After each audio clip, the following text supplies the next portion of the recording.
আজি আমি 100জনীয়া ৰেলী কৰি পেলাই DC মহোদয় থ্ৰুদি অসমৰ চিফ মিনিষ্টাৰ সৰ্বানন্দ সোণোৱাল ডাঙৰীয়া আৰু ষ্টেট ইলেকশ্যন কমিশ্যনাৰলৈকে অহা 27 অক্টোবৰৰ আগত নিৰ্বাচনটো পাতিব লাগে বুলি আমি এটা মেমৰেণ্ডাম দিছে। মুঠতে আমাক গভৰ্ণৰ ৰুল আৰু নালাগে, সেইখিনি কথা। আৰু আমি পেপাৰে পত্ৰই ওলাইছিল 2-3 দিন আগত যে BTCত এতিয়া নিৰ্বাচন নহ'ব বা BTCত গভৰ্ণৰ ৰুলটো আৰু এক্সটেনশ্যন হ'ব 6 মাহ, এইবিলাক কথা ওলাইছিল। সেইকাৰণে আমি এতিয়া BTC 4খন জিলাত আমি বিভিন্ন ধৰণৰ ডেম'ক্ৰেটিকভাৱে ইলেকশ্যনৰ কাৰণে ইলেকশ্যন যে লাগে এইটো কথা লৈ আমি আন্দোলন কৰি যাওঁ। যেতিয়ালৈকে নিৰ্বাচন ঘোষণা নকৰিব তেতিয়ালৈকে আমাৰ আন্দোলনটো চলি থাকিব। বিভিন্ন ধৰণৰ আজি গোসাইগাঁৱত কৰিছে, আপোনালোকে গম পায়, কাজলগাঁৱতো কৰিছে, গম পায়, বিজনীতো কৰিছোঁ, আৰু আজি কোকৰাঝাৰত 4টা জেগাত আমি কৰিছোঁ। আৰু অহা সোমবাৰত আমাৰ গোসাইগাঁও, কোকৰাঝাৰ, বিজনী আৰু কাজলগাঁৱত মহিলাসকলে এটা প্ৰগ্ৰাম ল'ব। আমাৰ আজি কৰা নিচিনা 100জনীয়া ৰেলী কৰি পেলাই DC মহোদয়ৰ একে উদ্দেশ্য লৈ এই আন্দোলনটো কৰা হ'ব। আৰু অহা সোমবাৰত আজিৰ নিচিনা ওদালগুৰি, ভেৰগাঁও, তামোলপুৰ, মুছলপুৰ আৰু চালবাৰীটো কৰিব। প্ৰভাৱশালী মন্ত্ৰী নিৰ্বাচন, BTC নিৰ্বাচনলৈ তেওঁ আজি বক্তব্য দাঙি ধৰিছে। কোন হিমন্ত বিশ্ব শৰ্মা প্ৰভাৱশালী মন্ত্ৰী। হেমন্ত বিশ্ব শৰ্মা ডাঙৰীয়া প্ৰভাৱশালী মন্ত্ৰী নাজানো মই, এইটো ইলেকশ্যন কমিশ্যনাৰ নহয়। আমি কোনে কি কৈছে কোৱা নাই, ইয়াৰ লগত কোনো সম্পৰ্ক নাই। মুঠতে আমাৰটো হ'ল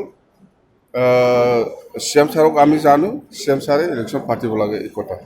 বিপ্লৱৰ উদ্যোগত BTC নিৰ্বাচনটো যে অতি সোনকালে কৰিব লাগে এইটো উদ্দেশ্য লৈ পেলাই 100জনীয়া ৰেলী কৰিব। 100জনীয়া ৰেলী কৰিব। ডিমাণ্ডটো হ'ল 27 অক্টোবৰৰ আগত নিৰ্বাচনটো পাতিব লাগে, আমাক গভৰ্ণৰ ৰুল নালাগে। সেইটো পাৰপাছটো লৈয়ে আমি আজি ৰেলী কৰিম। অকল কোকৰাঝাৰ নহয়, এইটো গোসাইগাঁৱতো হ'ব, আজি বিজনীত হ'ব আজি, আৰু ইয়াৰ পিছত কাজলগাঁও হিচাপে হ'ব। 4টা জেগাত আমি এই একেধৰণৰ 100জনীয়া যিটো ৰেলী সেইটো আমি কৰিম আজি। গতিকে আমি COVID-19ৰ ছ'চিয়েল ডিষ্টেঞ্চৰ যিটো নিয়ম নীতি সেইটো মানি পেলাই আমি আজি ৰেলীটো কৰিম। মেমৰেণ্ডামটো আমাৰ দিব। মেমৰেণ্ডামটো অসমৰ মুখ্যমন্ত্ৰী শ্ৰীযুত সৰ্বানন্দ সোণোৱাল ডাঙৰীয়ালৈ আমি এখন মেমৰেণ্ডাম দিব, আৰু ষ্টেট আছাম ইলেকশ্যন কমিশ্যনাৰলৈকেও এটা মেমৰেণ্ডাম যাব থ্ৰু DC তাত। সোমবাৰত আমাৰ বাক্সা জিলাত চালবাৰী, মুছলপুৰ আৰু তামোলপুৰত আছে, আৰু সোমবাৰতে ভেৰগাঁও আৰু ওদালগুৰিত আছে একেধৰণৰ ৰেলীটো। আৰু ইয়াৰ পিছত আমি বেলেগ বেলেগ ধৰণৰ আমি আন্দোলন কৰিম। মুঠতে যেতিয়ালৈকে নিৰ্বাচনটো ঘোষণা নকৰে তেতিয়ালৈকে আমাৰ ডেম'ক্ৰেটিকভাৱে যিটো আন্দোলন সেইটো চলি থাকিব। নিৰ্বাচন পিছতো কি কোনোবা এটা কনস্পিৰেচি বুলি ভাবে নেকি? নিৰ্বাচন পিছতো কোনো অৰ্থ নাই। এনে আমি শুনিবলৈ পাইছোঁ যে কৰোণাৰ কাৰণে ইলেকশ্যন কৰিব নোৱাৰিব আৰু গভৰ্ণৰ ৰুল এক্সটেণ্ড কৰিম, এইটো বাহানা। আজি কৰোণা থকা স্বত্তেও পাৰ্লিয়ামেণ্ট হৈ আছে, এছেম্বলি হৈ গ'ল, ৰাজস্থানৰ ইলেকশ্যনৰ কাৰণে প্ৰিপেয়াৰ কৰি আছে, বিহাৰৰ ইলেকশ্যনৰ কাৰণে প্ৰিপেয়াৰ কৰি আছে, সেইদিনা মিজোৰামত জিলা পৰিষদত ইলেকশ্যন হৈ গ'ল। মুঠতে আৰু আজি IPL খেলা হৈ আছে। এইবিলাক কৰোণা বেমাৰ শেষ নহয়, এইটো যাব।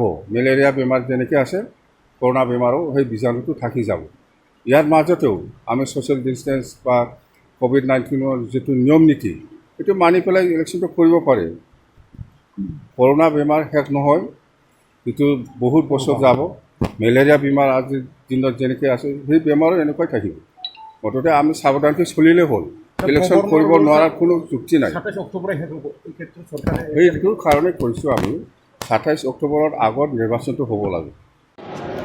এইটোতো থাকিব, কিবা একটা ৰাজনীতি এজেণ্ডা থাকিব। কিবা একটা ৰাজনীতিৰ এজেন্ডা আছে বিটিসিত যে নিৰ্বাচন নকৰাকৈ গভৰ্ণৰ ৰুল আৰু এক্সটেনশ্যন কৰাৰ কিবা এটা ৰাজনীতি থাকিব নহ'লে আজি চাওক অসমত চব বজাৰ খোলা হৈ গ'ল শ্বপিং মল খোলা হৈ গ'ল সেইদিনা মিজোৰামত জিলা পৰিষদত নিৰ্বাচন হৈ গ'ল এতিয়া আৰু বিহাৰ আৰু ৰাজস্থানত পঞ্চায়ত ইলেকশ্যন আৰু এইফালে বিহাৰত ষ্টেট এছেম্বলি ইলেকশ্যন কৰিবৰ কাৰণে প্ৰিপেয়াৰ চলি আছে অলৰেডি ঘোষণাই কৰিছে আৰু এইফালে আজিৰ দিনলৈকে পাৰ্লিয়ামেণ্ট চলি আছে আসামত ষ্টেট এছেম্বলিত ছেছন হৈ গ'ল ইয়াৰ ক্ষেত্ৰত কিবা কৰোণা কিবা কিবি বাহানা কৰি পেলাই যে ইলেকশ্যন কৰিব নোৱাৰে বি টি চিত এইটো কোনো এটা যুক্তি হ'বই নোৱাৰে ইলেকশ্যন কৰিব লাগে আৰু যেতিয়ালৈকে ঘোষণা নকৰে তেতিয়ালৈকে আমাৰ আন্দোলনটো চলি থাকিব ডেমক্ৰেটিকভাৱে thank you sir thank you hunger strike আমি ল'ম এবাৰ do or die hunger strike live and let live এইটোৱে আমাৰ কিবা উদ্দেশ্য যেতিয়ালৈকে ইলেকশ্যন ডিক্লেয়াৰ নকৰে আমি এই যে কেতিয়া আমি হাংগাৰ ষ্ট্ৰাইক কৰিম সেইটো আমি ডেটটো ঠিক কৰিব পৰা নাই মুঠতে আমি কৰিম লিখা থাকিব do or die hunger strike live and let live বাছ থেংক ইউ বিপ্লৱৰ উদ্যোগত বি টি চি নিৰ্বাচনটো যে অতি সোনকালে কৰিব লাগে এইটো উদ্দেশ্য লৈ পেলাই 100জনীয়া ৰেলী কৰিব 100জনীয়া ৰেলী কৰিব ডিমাণ্ডটো হ'ল 27 অক্টোবৰৰ আগত নিৰ্বাচনটো পাতিব লাগে আমাক গভৰ্ণৰ ৰুল নালাগে সেইটো পাৰপাছটো লৈয়ে আমি আজি ৰেলী কৰিম অকল কোকৰাঝাৰ নহয় এইটো বঙাইগাঁৱতো হ'ব আজি বিজনীত হ'ব আজি আৰু ইয়াৰ পিছত কাজলগাঁও হিচাপে হ'ব 4টা জেগাত আমি এই একেধৰণৰ 100জনীয়া যিটো ৰেলী সেইটো আমি কৰিম আজি গতিকে আমি ক'ভিড-19ৰ ছ'চিয়েল ডিষ্টেঞ্চৰ যিটো নিয়ম নীতি সেইটো মানি পেলাই আমি আজি ৰেলীটো কৰিম মেমৰেণ্ডামটো আমাৰ দিব মেমৰেণ্ডামটো অসমৰ মুখ্যমন্ত্ৰী শ্ৰীযুত সৰ্বানন্দ সোণোৱাল ডাঙৰীয়ালৈ আমি এখন মেমৰেণ্ডাম দিব আৰু ষ্টেট আছাম ইলেকশ্যন কমিশ্যনলৈকেও এটা মেমৰেণ্ডাম যাব থ্ৰু ডি চি তাত সোমবাৰত আমাৰ বাক্সা জিলাত চালবাৰী মুছলপুৰ আৰু তামোলপুৰত আছে আৰু সোমবাৰতে ভেৰগাঁও আৰু ওদালগুৰিত আছে একেধৰণৰ ৰেলীটো আৰু ইয়াৰ পিছত আমি বেলেগ ধৰণৰ আমি আন্দোলন কৰিম মুঠতে যেতিয়ালৈকে নিৰ্বাচনটো ঘোষণা নকৰে তেতিয়ালৈকে আমাৰ ডেমক্ৰেটিকভাৱে যিটো আন্দোলন সেইটো চলি থাকিব নিৰ্বাচন পিছতো কি কোনোবা এটা কনস্পিৰেচি বুলি ভাবে নেকি নিৰ্বাচন পিছতো কোনো অৰ্থ নাই এনে আমি শুনিবলৈ পাইছোঁ যে কৰোণাৰ কাৰণে ইলেকশ্যন কৰিব নোৱাৰিব আৰু গভৰ্ণৰ ৰুল এক্সটেণ্ড কৰিম এইটো বাহানা আজি কৰোণা থকা স্বত্তেও পাৰ্লিয়ামেণ্ট হৈ আছে এছেম্বলি হৈ গ'ল ৰাজস্থানৰ ইলেকশ্যনৰ কাৰণে প্ৰিপেয়াৰ কৰি আছে বিহাৰৰ ইলেকশ্যনৰ কাৰণে প্ৰিপেয়াৰ কৰি আছে সেইদিনা মিজোৰামত জিলা পৰিষদত ইলেকশ্যন হৈ গ'ল মুঠতে আৰু আজি IPL খেলা হৈ আছে এইবিলাক কৰোণা বেমাৰ শেষ নহয় এইটো যাব মেলেৰিয়া বেমাৰ যেনেকৈ আছে